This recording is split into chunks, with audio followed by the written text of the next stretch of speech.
কলকাতার সেই বড় কারাগার যা বাইরে থেকে শান্ত কিন্তু ভিতরে নরকের দৃশ্য।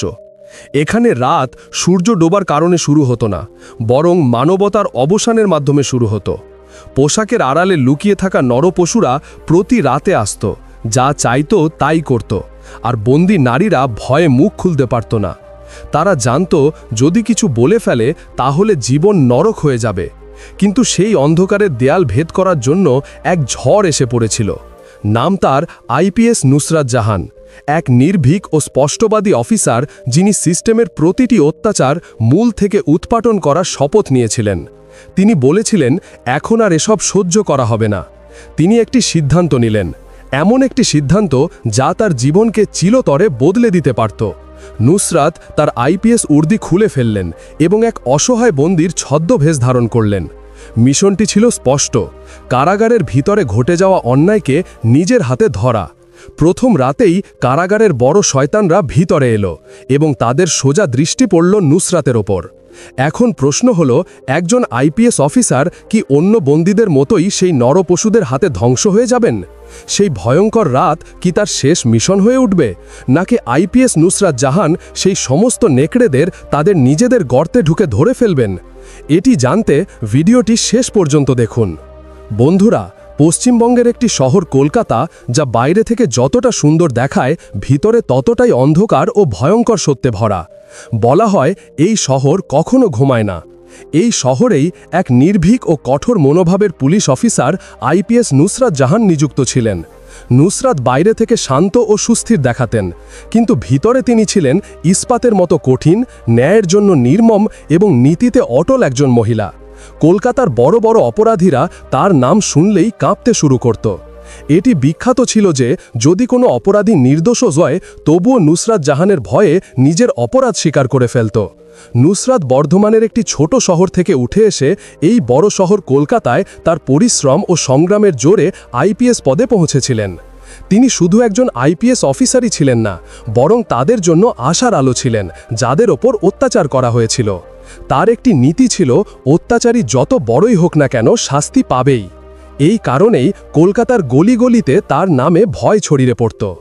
একদিনের কথা, সকালের সময় ছিল। আইপিএস নুসরাত জাহান তার অফিসের ক্যাবিনে বসে চা পান করছিলেন এবং সামনে থাকা তাজা খবরের কাগজের শিরোনাম পড়ছিলেন। হঠাৎ দরজা খুলল।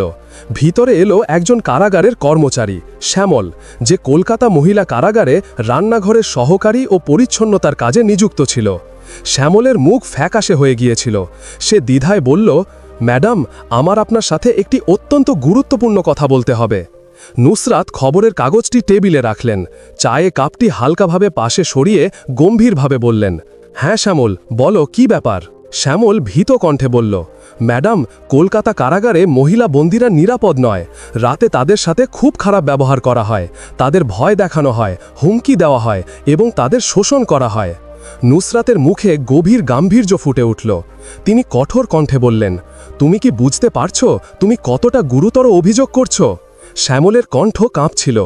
জি ম্যাডাম, কিন্তু আমি সত্যি বলছি, যারা দিনে পুলিশের ডিউটি করে তারাই রাতে মহিলা বন্দীদের উপর অত্যাচার করে। তারা তাদের ভয় দেখায় এবং তাদের অসহায়তার সুযোগ নেয়। নুসরাতের চোখে রাগের ঝিলিক ফুটে উঠল। তোমার কাছে এর কোনো প্রমাণ আছে? শ্যামল গভীর নিঃশ্বাস নিয়ে বলল, ম্যাডাম, আমি সব কিছু নিজের চোখে দেখেছি, কিন্তু আমার কাছে প্রমাণ সংগ্রহ করার ক্ষমতা বা সাহস নেই। যদি আমি কথা বলি তাহলে হয়তো আজ বেঁচে থাকতাম না। তাই আমি আপনার কাছে এসেছি, কারণ আমি আপনার ওপর ভরসা করি। নুসরাত এক মুহূর্তের জন্য নীরব হয়ে গেলেন। তার কপালে ভাঁজ পড়ল। শ্যামল, যখন আমি গত সপ্তাহে কারাগার পরিদর্শনে গিয়েছিলাম তখন কোনো মহিলা বন্দী কেন অভিযোগ করেনি? শ্যামল চোখ নামিয়ে বলল, ম্যাডাম, তারা সবাই ভয়ের ছায়ায় বাস করে। তাদের হুমকি দেওয়া হয় যে যদি মুখ খোলে তাহলে এমন পরিণতি হবে যা তারা কল্পনাও করতে পারে না। নুসরাত চেয়ার থেকে উঠে জানালার দিকে তাকালেন। এক মুহূর্তের নীরবতার পর তার কণ্ঠ ইস্পাতের মতো কঠিন হয়ে গেল। শ্যামল, তুমি অনেক সাহস দেখিয়েছ। এখন আমার পালা। আজই সন্ধ্যায় আমি নিজে বিনা নোটিশে কারাগার পরিদর্শন করব। নুসরাত জাহান সেই সন্ধ্যায় কলকাতা মহিলা কারাগারের গেটে পৌঁছালেন। কাগজপত্র, স্যালিউট এবং প্রোটোকলের মধ্যে পরিদর্শক রহিম অত্যন্ত তৎপরতার সাথে তাকে প্রতিটি কোণ দেখালেন। ফাইলগুলোতে সব কিছু ঠিকঠাক ছিল, রেজিস্টারে কোনো ত্রুটি ছিল না, এবং বাইরে থেকে দেখে কারাগারটি একটি মডেল কারাগারের মতোই মনে হচ্ছিল। কিন্তু নুসরাতের অভিজ্ঞতার হৃদয় জানত আসল চেহারা সবসময় সেই দেয়ালের পিছনে লুকিয়ে থাকে, যেখানে সাধারণ দৃষ্টি পৌঁছায় না। তিনি মহিলা বন্দীদের আলাদা ঘরে ডেকে তাদের সাথে কথা বললেন, কিন্তু প্রতিটি প্রশ্নের উত্তর ছিল শুধু নীরবতা। কারো চোখ নিচু হয়ে যেত, কারো ঠোঁট কাঁপত, কিন্তু কথা বের হতো না। ভয়, ক্লান্তি এবং এক অদ্ভুত অসহায়তার ভার প্রতিটি মুখে লেখা ছিল। নুসরাত তৎক্ষণাৎ বুঝলেন এই নীরবতা হাজার চিৎকারের চেয়েও ভয়ঙ্কর। যতক্ষণ না এই বন্দীদের এই বিশ্বাস জন্মানো যায় যে কেউ তাদের রক্ষা করছে, ততক্ষণ তারা মুখ খুলবে না। পরের দিন নুসরাত তার কেবিনে বসেছিলেন। সামনে ফাইল খোলা ছিল, কিন্তু তার চোখ শূন্যে হারিয়ে গিয়েছিল। তার মুখে বারবার একটি প্রশ্ন ভেসে উঠছিল, সত্যকে কিভাবে সামনে আনা যায়? এই প্রশ্নই তার জন্য সিদ্ধান্ত হয়ে গেল। তিনি তার জীবনের সবচেয়ে বড় এবং বিপজ্জনক পদক্ষেপ নেওয়ার সিদ্ধান্ত নিলেন। তিনি জানতেন এখন সময় এসেছে পর্দা সরানোর। এর জন্য যদি নিজের জীবনও দাঁড়িতে হয় তবুও। তিনি তার বিশ্বস্ত সহকর্মীকে ডেকে ধীর কিন্তু দৃঢ় কণ্ঠে বললেন, আজ রাতে আমি নিজে একজন বন্দির রূপ ধরে ভিতরে যাব। কোনো উর্দি নয়, কোনো পরিচয় নয়, কোনো নোটিশ নয়, তবেই আসল সত্য বেরিয়ে আসবে। আর তারপর সেই রাত এলো, সেই কালো রাত যা শুধু নুসরাত জাহানের জীবনকে হতবাক করে দেয়নি, বরং মানবতা, আইন এবং ন্যায়ের সবচেয়ে অন্ধকার মুখটি তার সামনে উন্মোচন করেছিল। তারিখ ছিল 18 মার্চ, বৃহস্পতি। সময় ছিল রাত 9টা। কলকাতার পরিবেশে এক অদ্ভুত দমবন্ধ ভাব ছড়িয়েছিল। বাতাসে আর্দ্রতা ছিল, যেন শ্বাস নেওয়াও কঠিন। কারাগারের চারপাশে পুলিশ কর্মচারী অর্ধেক ঘুমিয়ে অর্ধেক জেগে তাদের ডিউটিতে ছিল। কেউ অসতর্কভাবে সিগারেটের ধোঁয়ায় হারিয়েছিল, কেউ শুধু দেখানোর জন্য নজরদারি করছিল, আর কেউ ক্ষমতার নেশায় ডুবে নিজেদের ক্ষমতার অপব্যবহার করছিল। এই পরিস্থিতিতে নুসরাত এমন একটি পদক্ষেপ নিলেন যার জন্য ইস্পাতের হৃদয় প্রয়োজন। তিনি সাধারণ বন্দীদের পোশাক পরলেন, মুখে ওড়নার মতো দুপাট্টা জড়ালেন এবং একটি ভুয়া পরিচয় নিয়ে কলকাতা মহিলা কারাগারে প্রবেশ করলেন। এই মিশন তার জন্য অন্ধকারে একা হাঁটার মতো ছিল। কোনো সরকারি নিরাপত্তা নেই, কোনো পরিচয় নেই, কোনো শনাক্তকরণ কার্ড নেই, শুধু একটি দৃঢ় সংকল্প ছিল এবং এই বিশ্বাস যে যদি সত্য সামনে না আসে তাহলে ন্যায় মারা যাবে। রাত 10:30টায় তিনি কারাগারের সেই অংশে পৌঁছালেন যেখানে মহিলা বন্দীদের আলাদা ঘরে রাখা হতো। সেখানকার পরিবেশ সাধারণ জগৎ থেকে সম্পূর্ণ আলাদা ছিল।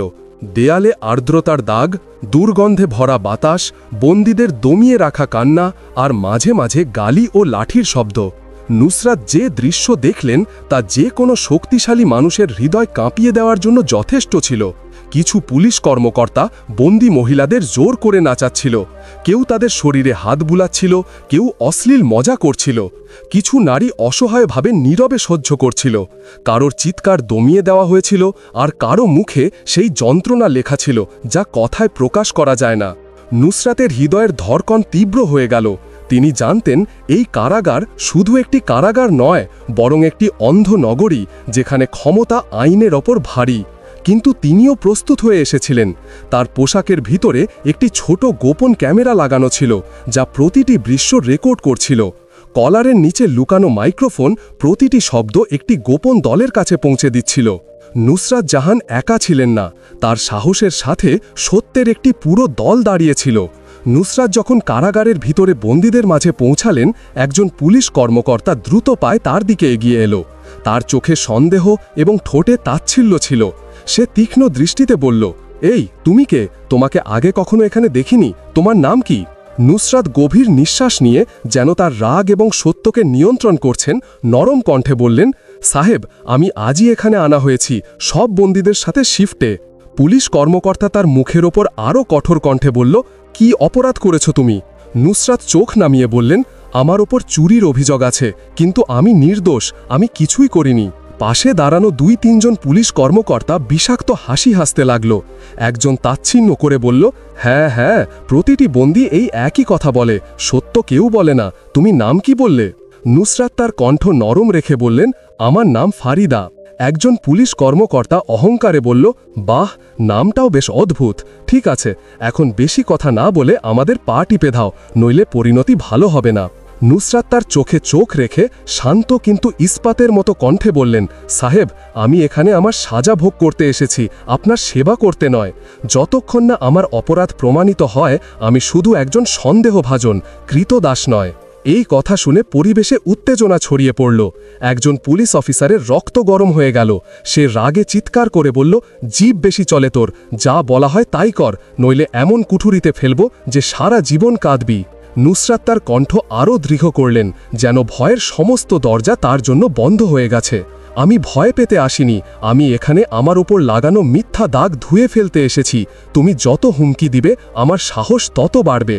এই সময় একজন দুর্বল ও ক্লান্ত মহিলা বন্ধী রিনা চুপিসারে তার কাছে এলো। তার চোখে অশ্রু আর ঠোঁটে কাঁপুনি ছিল।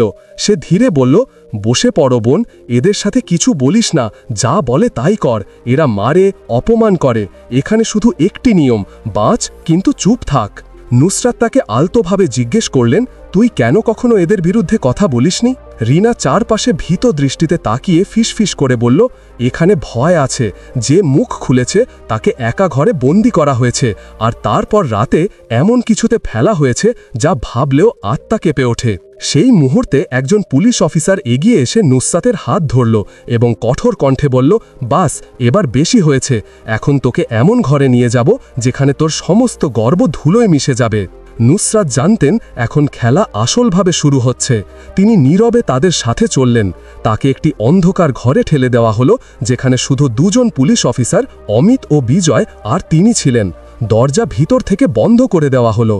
অমিত কর্কশ কণ্ঠে বলল, এখন বল, তুই আসলে কে? এত হট্টগোল কেন করিস? আজকালকার মেয়েরা নিজেদের বাঘিনী ভাবতে শুরু করেছে। বিজয় ঘৃণ্য হাসি হেসে বলল, হ্যাঁ হ্যাঁ, আমরা পুলিশরা বন্ধুও হতে পারি, আর এমন শত্রুও যে জীবন ধ্বংস করে দিতে পারি। নুসরাত শান্ত কিন্তু আত্মবিশ্বাসী দৃষ্টিতে তাদের দিকে তাকালেন এবং বললেন, আমি কিছু ভুল বলিনি, কিন্তু তোমরা দুজন আমাকে এখানে কেন এনেছ? অমিত কাছে এসে হুমকি দিয়ে বলল, চুপ কর, আধা ঘন্টার মধ্যে তোকে তোর আসল অবস্থান বুঝিয়ে দেব। নুসরাত বুঝলেন এখন সিদ্ধান্তের মুহূর্ত এসে গেছে। তিনি গভীর নিঃশ্বাস নিলেন এবং তার কথাগুলো ঘরে বজ্রপাতের মতো গর্জে উঠল। শোনো, আমার নাম ফারিদা নয়, আমি আইপিএস নুসরাত জাহান, আর তোমরা যা করছো প্রতিটি মুহূর্ত রেকর্ড হচ্ছে। বাইরে পুরো দল আমার প্রতিটি পদক্ষেপ দেখছে। এই কথা শুনে অমিত ও বিজয় হতবাক হয়ে গেল। তাদের মুখে ভয়ের ছায়া পড়ল। যে গর্ব তাদের কণ্ঠে ছিল তা মুহূর্তের মধ্যে ভয়ে রূপান্তরিত হল। নুসরাত জাহানের মুখ কঠোর এবং গম্ভীর ছিল। তার চোখে সেই সংকল্প ঝলক ছিল যা নড়ানো সহজ নয়। তিনি হঠাৎ তার আসল পরিচয় প্রকাশ করলেন। প্রশ্ন হল, নুসরাত এত তাড়াতাড়ি তার পরিচয় কেন প্রকাশ করলেন? আসলে তিনি জানতেন তার সামনে দাঁড়ানো এই দুজন পুলিশ কর্মকর্তা মাত্র 2 মাস আগে এই কারাগারে নিযুক্ত হয়েছেন। তাদের আত্মা এখনও পুরোপুরি কলঙ্কিত হয়নি। তাদের মধ্যে এখনও কিছুটা মানবতা বাকি ছিল, কিন্তু তারাও এই দুর্নীতিগ্রস্ত ব্যবস্থার শিকার হয়ে ধীরে ধীরে ভিতর থেকে গলে যাচ্ছিল। নুসরাত তাদের সরাসরি চোখে তাকিয়ে ধীরে কিন্তু ভারী কণ্ঠে প্রশ্ন করলেন, তোমাদের দুজনের নাম কি? অমিত চোখ নামিয়ে দ্বিধায় বলল, অমিত। বিজয় ভারী নিঃশ্বাস নিয়ে বলল, আমার নাম বিজয়। নুসরাত এক মুহূর্ত থামলেন, তারপর গম্ভীর কণ্ঠে জিজ্ঞেস করলেন, তোমরা কি জানো এই মুহূর্তে তুমি কার সাথে কথা বলছো? অমিত ও বিজয় একে অপরের দিকে তাকালো এবং একসাথে বলল, না, এবং এতে আমাদের কোনো ফারাক পড়ে না। এখানে সবাই ঝুঁকে, তুমিও ঝুঁকবে। আর একটু পরে সাহেব আসছেন, তখন তোর সব অহংকার বেরিয়ে যাবে। এই কারাগারে কোনো গুজব নেই, সবাইকে সোজা করা হয়। নুসরাতের মুখ এখন ইস্পাতের মতো হয়ে গিয়েছিল, কিন্তু তার চোখে এমন একটি আলো ছিল যা তার ভিতরের আত্মবিশ্বাস প্রকাশ করছিল। তিনি পূর্ণ শক্তির সাথে বললেন, শোনো, আমি সাধারণ নারী নই, আমি কলকাতা শহরের আইপিএস নুসরাত জাহান, এবং আমি তোমাদের এই কথা বলছি কারণ এখন তোমাদের আমার সাথে চলতে হবে। এটি আমার ব্যক্তিগত মিশন নয়, এটি মানবতার মিশন। অমিত এবং বিজয় দুজনেই হতবাক হয়ে গেল। অমিত বিরক্তিতে বলল, তো আইপিএস হলে কি হয়েছে? আমরাও তো পুলিশ, আমরা কোনো সাধারণ লোক নই।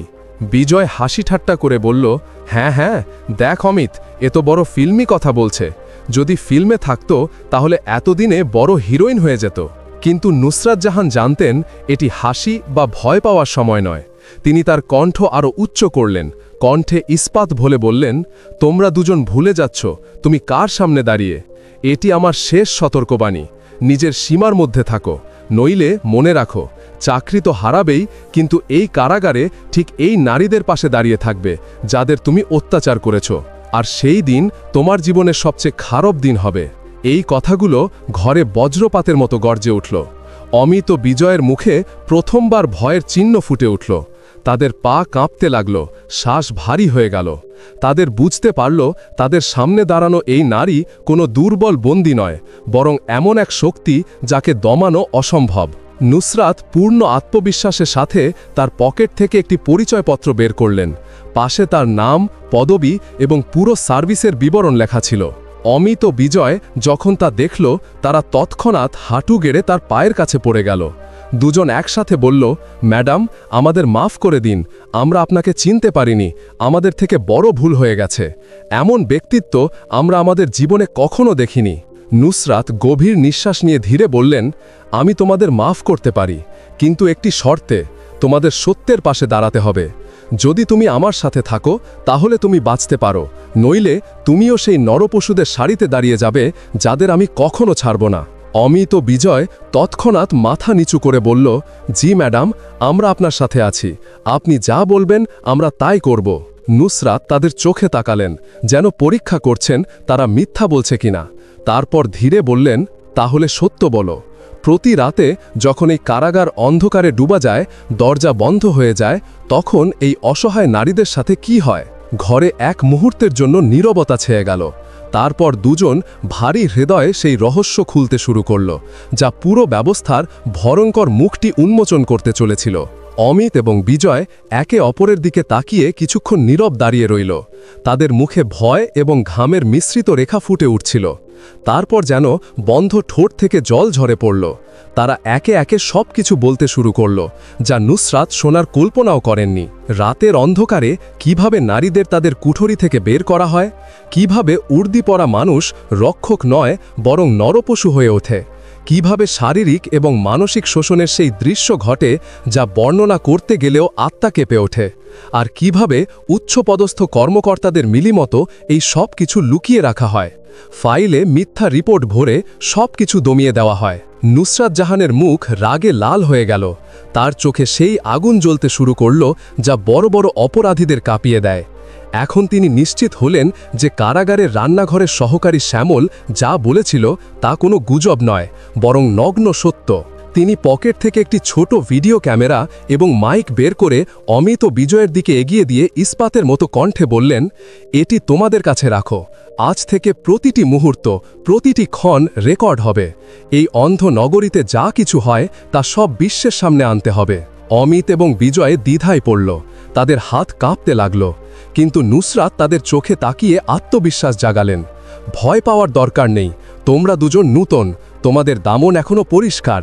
যদি আজ তুমি সত্যের পাশে দাঁড়াও তাহলে কাল তোমার বিবেক তোমাকে সালাম করবে। দুজনেই অবাক হয়ে জিজ্ঞেস করল, ম্যাডাম, আপনি আমাদের এত সূক্ষ্মভাবে কিভাবে চিনলেন? নুসরাত হালকা হাসি দিয়ে বললেন, যখনই আমি কোনো মিশনে যাই, শত্রুর সাথে সাথে আমার সঙ্গীদের সম্পর্কেও পুরো খবর রাখি। তোমাদের নাম, পরিচয়, এমনকি তোমাদের পরিবারের বিবরণ পর্যন্ত আমার কাছে আছে। এখন অমিত এবং বিজয় পুরোপুরি নুসরাতের সাথে ছিল। তারা ক্যামেরা এবং মাইক নিয়ে কারাগারের সেই অন্ধকার অংশে পৌঁছালো যেখানে রাত নামতেই মানবতাকে ছিন্নভিন্ন করা হতো।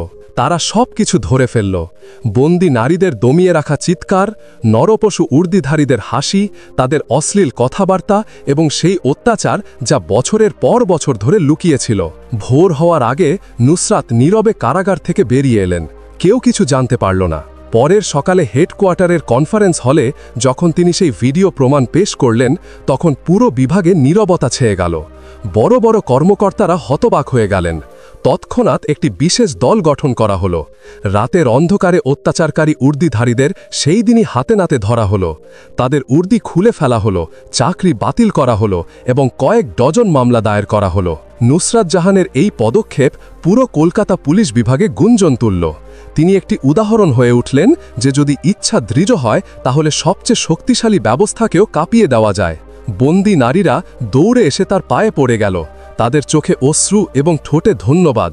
ম্যাডাম, আপনি আমাদের নরক থেকে বের করেছেন। আমরা বছরের পর বছর ধরে চিৎকার করছিলাম, কেউ শোনেনি, কিন্তু আজ আমরা ন্যায় পেয়েছি। সেই মুহূর্তে উচ্চপদস্থ কর্মকর্তা সেন এগিয়ে এলেন। তিনি নুসরাতের সামনে ঝুঁকে বললেন, ম্যাডাম, আপনি তা করে দেখিয়েছেন যা এখন পর্যন্ত কেউ করতে পারেনি। তো বন্ধুরা, যদি গল্পটি ভালো লেগে থাকে তাহলে আমাদের চ্যানেলকে সাবস্ক্রাইব করুন এবং ভিডিওটি একটি লাইক দিন। ধন্যবাদ।